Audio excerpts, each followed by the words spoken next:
irmãos, Êxodo, capítulo 3, versículo 8, tá?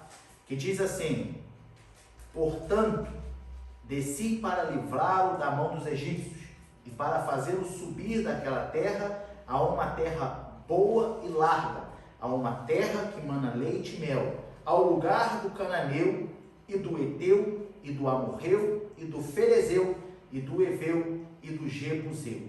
Amém? Amém.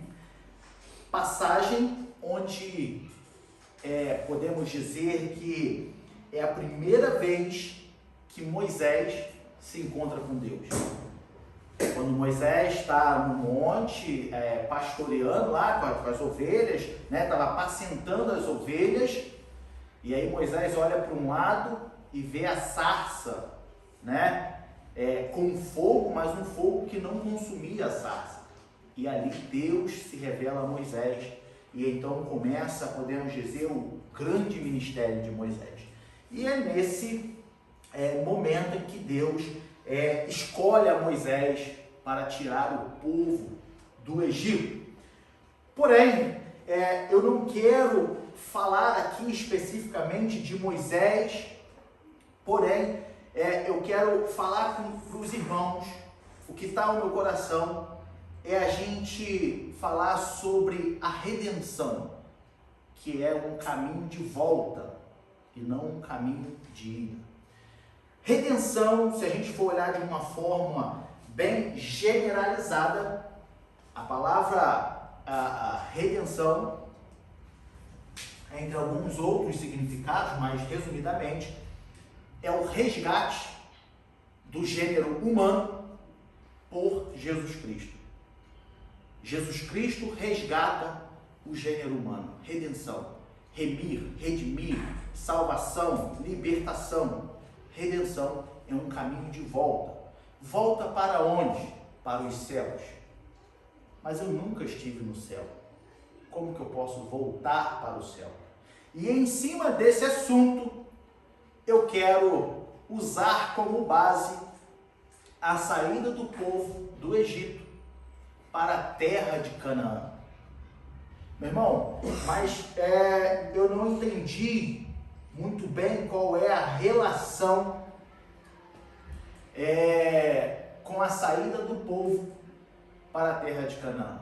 Todos nós já conhecemos bem essa passagem, bem esse conteúdo bíblico de que o povo de Canaã, o povo do Egito, o povo hebreu, estava escravo, saiu do Egito, foi liberto do Egito e estava retornando para Canaã. Porém, muitos dizem assim: como estava retornando se a terra de Canaã habitava os cananeus, habitava os amorreus? Aquela terra de Canaã não era do povo hebreu. Portanto, o povo hebreu teve que lutar para entrar na terra. Amém? Todos nós ouvimos isso e sabemos disso.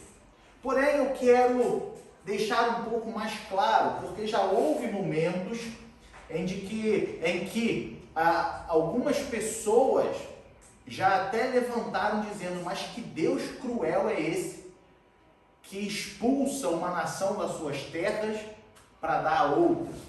Que crueldade é essa? Por quê? Quando Deus fala a Moisés, e Moisés passa as últimas orientações lá em Deuteronômio, Moisés deixa claro que não era para deixar sobrar ninguém naquela terra. Todos deveriam morrer. A terra deveria ser totalmente limpa daquele povo que lá habitava. Que povo era esse? Esse povo que Deus fala com Moisés aqui nesse versículo 8, que é ao lugar do cananeu, do eteu e do amorreu, do ferezeu, do eveu e do jebuseu. Esses povos já moravam na terra de Canaã. Só que aí eu quero retroceder. Por quê? Para que a gente entenda que não foi crueldade de Deus, como muitos se deixam pensar, que Deus é esse, que Deus é esse. A gente precisa entender quem eram os cananeus. Quem foi os cananeus? Tá? A gente pode ainda ler em Deuteronômio, no capítulo 7, o versículos 1 e 2. Deuteronômio 7, 1 e 2. É logo à frente aí, tá Êxodo, aí Levítico, Números, Deuteronômio. Tá 3 livrinhos à frente, 2 livrinhos à frente. Tá? Deuteronômio, capítulo 7, versículo 1 e 2. Dentro desse mesmo contexto de Êxodo, quando o Senhor diz assim, quando o Senhor teu Deus, isso é Moisés dando as últimas instruções para Josué e para todo o povo, quando o Senhor teu Deus tiver introduzido na terra, qual passas a possuir, e tiver lançado fora muitas nações de diante de ti, os heteus, e os girgazeus, e os amorreus, os cananeus, os ferezeus, e os heveus, jebuseus, 7 nações mais numerosas e mais poderosas que tu. Tu quem? Todos os hebreus, o povo que estava ali para entrar. Ou seja, essa nação, esses povos, eram mais numerosos e poderosos. Aí o versículo 2 ele diz assim, e o Senhor teu Deus estiver te dado diante de ti, para as ferir totalmente, as destruirás. Não farás com elas conserto, nem terás piedade dela. E é nesse versículo que muitas das vezes a gente vê pessoas se escandalizando. Nossa, que Deus é esse? Que crueldade é essa? Porque vai invadir a terra e ainda sem piedade nenhuma vai destruir todas elas. Rapidamente, para que a gente possa entender quem eram os cananeus. Cananeus que moravam na terra de Canaã, por isso cananeus, tá? E a partir dos cananeus vieram os heteus, vieram os jebuseus, os amorreus e assim sucessivamente. Para que a gente possa entender a origem de Canaã, a gente precisa voltar lá, logo após o dilúvio, com Noé. Meu irmão, mas tão longe? Sim, tão longe. A gente pode ir lá para Gênesis, capítulo 9, versículos 21, versículo 18. Gênesis, capítulo 9, versículo 18. Lá no primeiro livro da Bíblia, capítulo 9, versículo 18, que diz assim, e os filhos de Noé, que da arca saíram, foram Sem, e Cã, e Jafé. Aí ele deixa bem destacado, e Cã é o pai de Canaã. Tá? Cã é o pai de Canaã. Entende-se que após o dilúvio, toda a terra foi destruída. E agora a população, o povoamento da terra começava de novo com os filhos de Noé, com a família de Noé. Porém, Cã era o pai de Canaã, seria o pai de Canaã, tá? Aqui Canaã ainda não existia. Canaã era o filho de Cã. Mas por que a terra de Canaã? Porque justamente quando crescia uma população, herdavam as suas terras e aquela terra tinha o nome da pessoa que estava herdando. Terra de Canaã, literalmente de Canaã, a pessoa, filho de Cã. Amém? Amém. Bom, Canaã foi amaldiçoado por Noé. Por quê? Como assim? Porque é o seguinte, logo após o dilúvio, saíram todos da arca. E aí quando saíram da arca, a Bíblia diz que Noé fez uma plantação de uvas, tá? E daquela plantação de uvas, Noé fez um vinho. E Noé entrou na sua tenda, ficou nu e bêbado, tá? Só que ele estava na sua tenda. Guarde isso. Na sua tenda quer dizer na sua privacidade, no seu isolamento. Ele não estava público, ele estava resguardado, ele estava isolado. E ele ficou nu, e bebeu e dormiu lá bêbado. O que aconteceu? Cã, o pai de Canaã, viu na tenda do seu pai, invasão de privacidade, viu na tenda do seu pai que seu pai estava nu, e correu para falar com os irmãos. Entende-se que Cã correu para falar com seus irmãos o que não precisava, o que não deveria, não tinha motivos para ele sair correndo e falar, olha, papai está nu. Porque entende-se que Cã fez isso como uma falta de respeito. Ele faltou com respeito com seu pai. Por que nós vemos que ele faltou com respeito? Porque, se a gente for ler agora no versículo 21, por exemplo,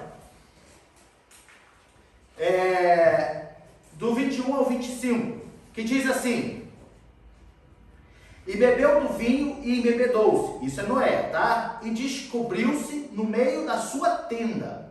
Aí ele diz, e viu Cã, o pai de Canaã, a nudez de seu pai, e fez-o saber a ambos seus irmãos, fora. Então, tomaram Sem e Jafé uma capa, puseram-na sobre os ombros, sobre ambos os seus ombros, e indo virados para trás, cobriram a nudez do seu pai, e os rostos eram virados, de maneira que não viram a nudez do seu pai. Aí o 24 diz, e despertou Noé do seu vinho, e soube o que o seu filho menor lhe fizera. Quem? Cã. E disse, maldito seja Canaã, servo dos servos, seja aos seus irmãos. Ou seja, o que aconteceu? Quando os dois irmãos mais velhos falaram, o papai está assim, então peraí, pegaram uma capa, entraram de costa para não ver o seu pai nu e cobriram com o rosto virado, coisa que Cã fez assim, ih, caramba, papai, vou contar.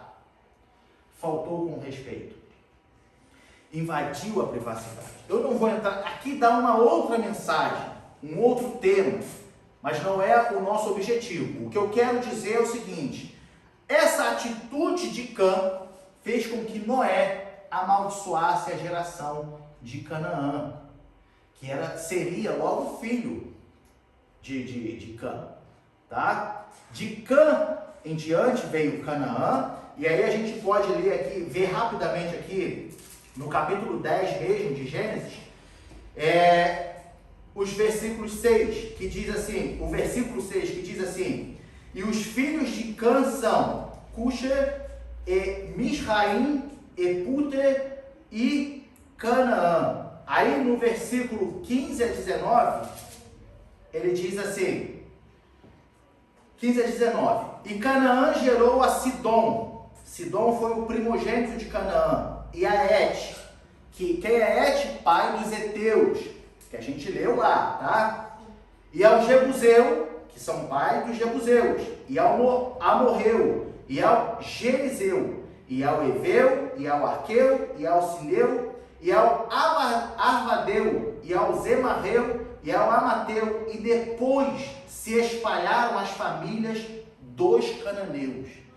Ou seja, toda aquela geração que morava em Canaã, era todos descendentes de Canaã.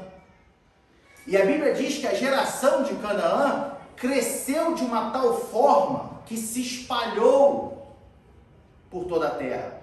É como se perdesse o controle da geração. Foi crescendo, foi nascendo, foi crescendo, foi reproduzindo, foi indo. Amém? E então, cresceu demais a nação de Canaã. Esses povos moravam na terra de Canaã. Ou seja, esse mesmo povo, essa mesma nação que nós vimos Deus falar para Moisés lá na sarça no monte. Amém? Até aqui? Amém. Bom, esse povo se tornou um povo mau. Esse povo se tornou um povo idólatra. Um povo que adorava outros deuses. Um povo que saiu totalmente dos preceitos de Deus. Um povo que estava longe de Deus. Eu estava estudando e aí vendo a história arqueológica, alguns arqueólogos dizem, isso não está na Bíblia, isso é arqueologia, mas dentro do que a gente vê Moisés dizendo em relação a esse povo, eu acredito que sim, tem a ligação. mas dizem que esses povos faziam rituais e com crianças, matavam crianças para adorar a outros deuses. Por quê? Na arqueologia, na história, dizem que acharam uma caixa pequena, cheia de ossos de criança, dentro de um determinado altar, que seria um altar feito por essas nações para adorar a outros deuses. Enfim, eu acredito que talvez sim isso também aconteceria, mas o que a Bíblia nos garante, e Moisés descreve tudo isso no capítulo 7 de Deuteronômio, é que esses povos eram um povo idólatra, era uma nação idólatra, uma nação corrompida, uma nação que levantaram altares a outros deuses, eles se prostituíam sem pensar, eles eram adúlteros, como nós vemos hoje pela manhã. A maldição sobre aquele povo era muito grande. Nós temos como, por exemplo, a referência de Sodoma e Gomorra. Os povos de Sodoma e Gomorra também vieram da geração de Canaã. E eles cresceram de tal forma que foram para Sodoma e assim toda a extensão de Canaã, todos esses povos. E a gente sabe qual foi o destino de Sodoma e Gomorra. E aí você pode me dizer, tá bom, meu irmão, mas mesmo assim ainda não justificaria Deus exterminar esse povo das suas próprias terras, não justificaria. Primeiro nós temos que pensar o seguinte: desde o início, Deus destruiu pecadores. Deus, desde o início, o que levou Deus a trazer o dilúvio sobre a terra? A maldade dos homens. A Bíblia diz que por um segundo Deus se arrepende da humanidade. Deus se arrepende de ter criado o homem. Então Deus destrói toda a humanidade com o dilúvio. Porém, havia um homem que aos olhos de Deus não merecia ser destruído. Noé e a sua família. E aí Deus destrói toda a humanidade. E aí é como se a gente pensasse assim, zerou a maldade do homem. E agora vem uma nova geração, teoricamente, de um homem íntegro. Então espera-se que essa geração siga a integridade do seu pai. Mas não. Cã já começou errado. E assim a maldade novamente começa a crescer na terra. Como eu disse, os preceitos de Deus, os princípios de Deus começam novamente a ser esquecidos por todos na terra. E assim cresce a maldade na terra. Só que Deus tinha feito um pacto, uma aliança com Noé, que jamais destruiria a terra novamente com água, como ele fez. Então Deus, ele cumpre o seu pacto. E agora Deus não destrói todas as nações novamente com o dilúvio. Mas aquela nação que estava sendo um risco, Deus destruía. Deus exterminava. E aí a gente pode ver como Sodoma e Gomorra, a gente vê que os homens eram maus em Sodoma e Gomorra, e havia muita prostituição, e ninguém se respeitava, e nada, Deus vai lá e destrói Sodoma e Gomorra. Assim como Deus anunciou a destruição de Nínive, os ninivitas também eram da geração de Canaã.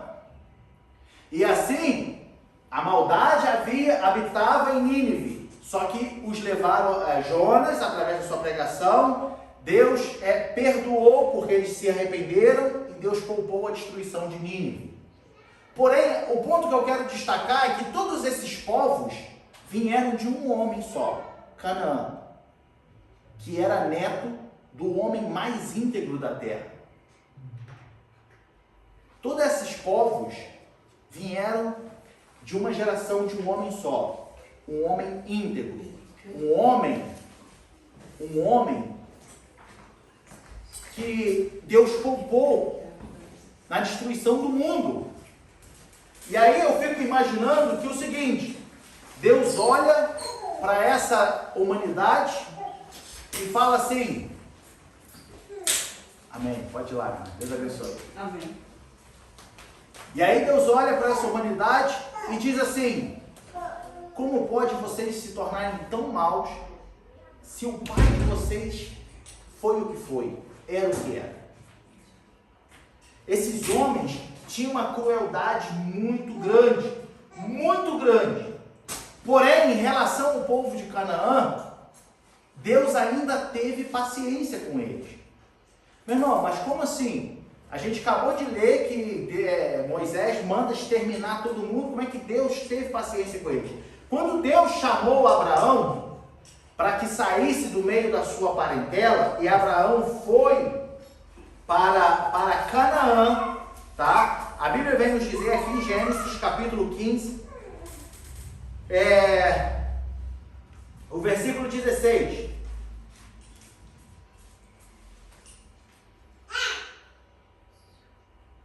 Ó,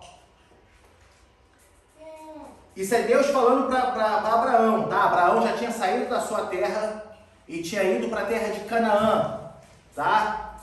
E aí Abraão, chegando na terra de Canaã, Deus anima a Abraão e diz que promete um filho para Abraão. Só que aí nesse diálogo de Deus com Abraão, ele diz assim: e a quarta geração tornará para cá. Para cá onde? Para Canaã. Porque a medida da injustiça dos amorreus ainda não está cheia. Veja que Deus está falando assim: olha, eu vou te dar toda essa terra. Deus prometeu para Abraão toda essa terra de Canaã. Depois você pega com tempo e leia. Deus, ele fala assim: ó, percorra o comprimento e a largura, e toda essa terra que você percorrer será sua. Eu te darei a teus filhos, a tua nação. E se um dia alguém puder contar os grãos de areia dessa terra, também contarás a quantidade dos seus filhos. Está na Bíblia. Leia aqui todo esse capítulo para frente que os irmãos vão ver. E aí Deus fala assim: porém, a quarta geração que entrará aqui. Mas por que a quarta? Por que não agora, Deus? Porque a minha medida com os amorreus, como ele diz aqui, ainda não está cheia. Deus tem uma medida, isso já foi ensinado aqui. Deus tem uma medida para todos nós. E não queira que essa medida de Deus chegue ao fim na sua vida. Porque a mão de Deus vai pesar. E Deus tinha uma medida. E Deus estava dando tempo para o povo cananeu. E Deus dava tempo para o povo cananeu. E aí eu vou resumir. Passando-se 400 anos de escravidão. Por que o povo ficou escravo? Abraão foi morar na terra de Canaã. Chegou em Canaã, já havia os cananeus. Os cananeus já moravam lá. Porém, Abraão nunca entrou em conflito com os cananeus. Podemos arriscar que Abraão vivia em paz com os cananeus.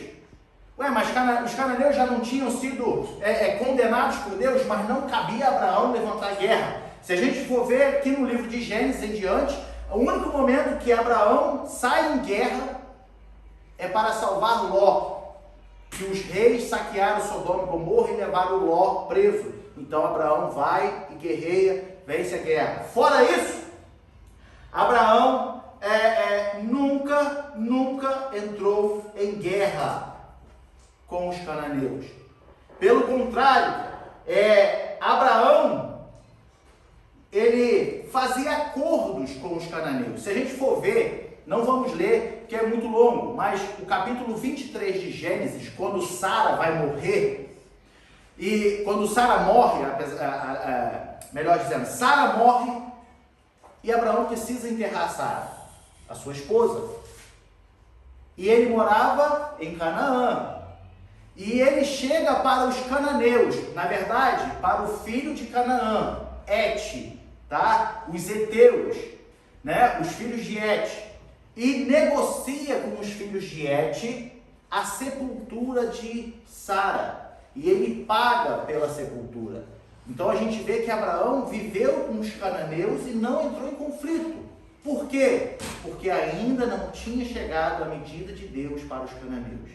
Se você for ler o Deuteronômio capítulo 7 todo, você vai ver que Deus, quando fala com Moisés, e Moisés fala com o povo, Deus fala que enviaria vespões para expulsar aquele povo da terra. Porém, Deus não podia expulsar a todos, porque senão os animais dos campos cresceriam naquela terra e se voltaria contra o povo hebreu. Ou seja, Deus estaria tirando um povo idólatra, porém a terra ficaria abandonada e com isso o povo hebreu teria que lutar contra as feras dos campos. Está lá em Deuteronômio capítulo 7, os irmãos podem ler com mais calma em casa. Ou seja, Abraão morou em Canaã, Abraão gerou Isaac, morava em Canaã, Isaac gerou a Jacó, morava em Canaã, Jacó gerou a José, morava em Canaã. José foi vendido pelos seus irmãos, traído pelos seus irmãos, foi parar no Egito. Propósito de Deus. José se tornou o governador do Egito. Os irmãos conhecem a história, eu estou passando bem correndo por cima por causa das horas. José se tornou o governador do Egito. Agora que José se torna governador do Egito, vem uma escassez de comida por todos os vales que levam todas as outras nações a irem para o Egito. Porque através de José, o Egito conseguiu se proteger da escassez de alimento. E aí, quando José está no Egito, quem desce para o Egito? Jacó e seus irmãos. Ou seja, seu pai e seus irmãos. E a Bíblia vem nos dizer que José ficou no Egito como governador e seu pai e seus irmãos ficaram no Egito. Eles não voltaram mais para Canaã, mas Canaã ainda era deles, porque eles não venderam essas terras. Canaã era deles, porém, porque tinha fome em Canaã, eles ficaram no Egito. E quando eles ficaram no Egito, a família de José começou a crescer muito no Egito. Só que se a gente for ler Êxodo capítulo 1, a gente vai ver que José morre. E agora assume um rei no Egito que não conhecera a José. E esse novo rei se espanta com o tamanho do crescimento do povo hebreu no Egito. E fala assim, que povo é esse que está crescendo tanto? Porque a família de José tinha ficado no Egito e começou, então, filhos. Enquanto José era lembrado no meio do povo, esses hebreus eram respeitados.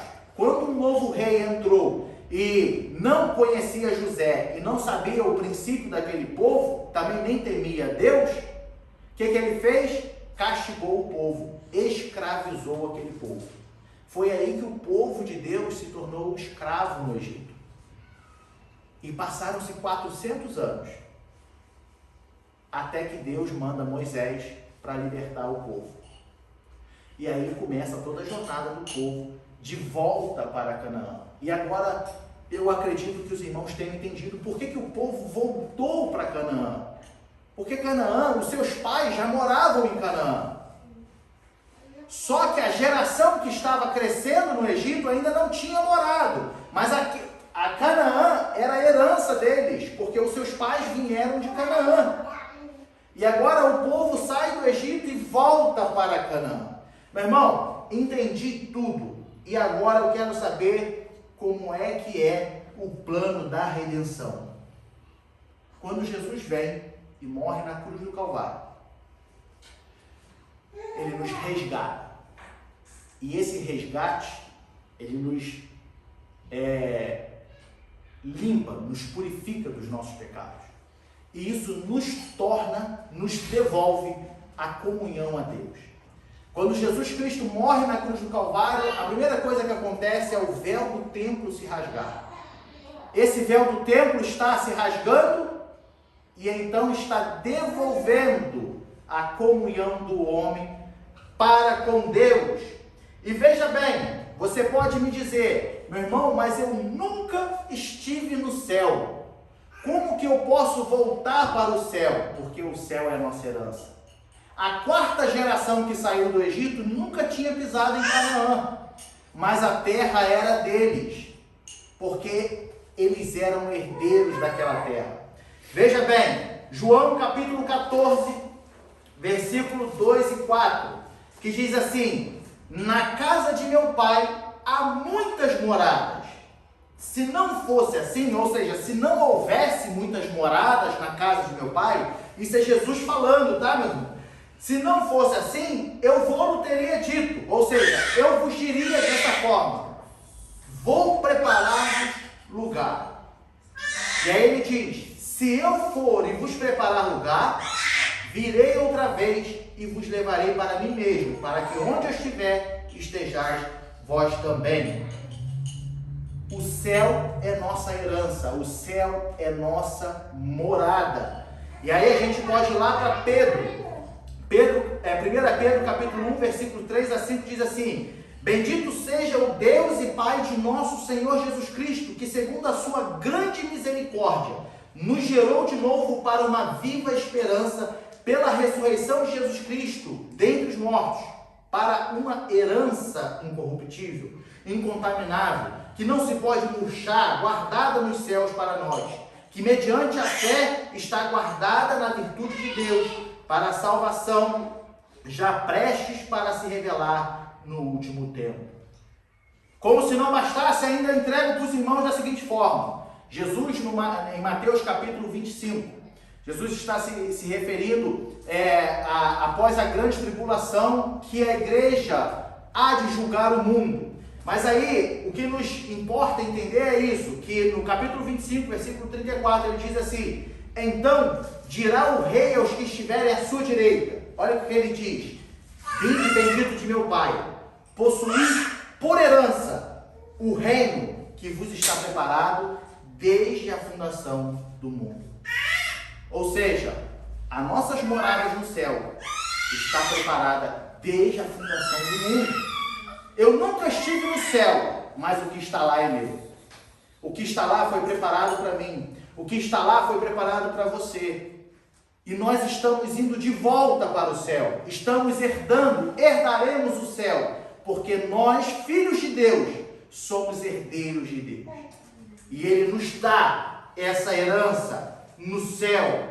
Por isso, a redenção é um caminho de volta e não um caminho de ida. Quando a gente vê falar, estou indo para o céu, não, estou voltando para o céu. Mas eu nunca estive no céu, mas aquilo é minha herança. E se é minha herança é porque eu sou herdeiro. E se eu sou herdeiro é porque eu tenho direito. E se eu tenho direito é porque foi Deus que fez para mim.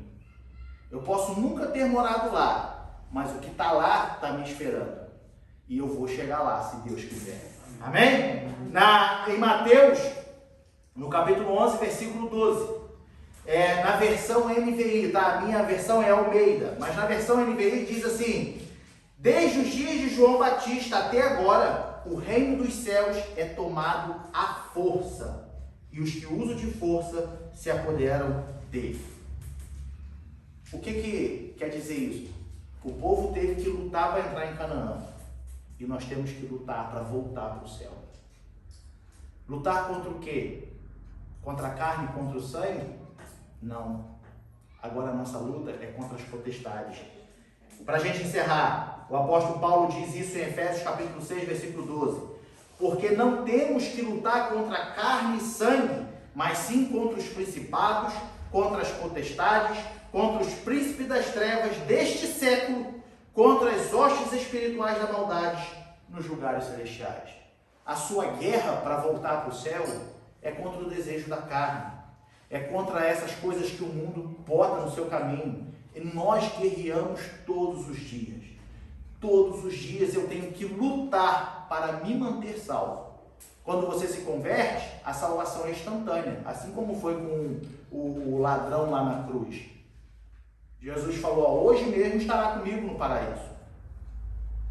É instantâneo. Porém, nós temos que lutar para nos mantermos salvos.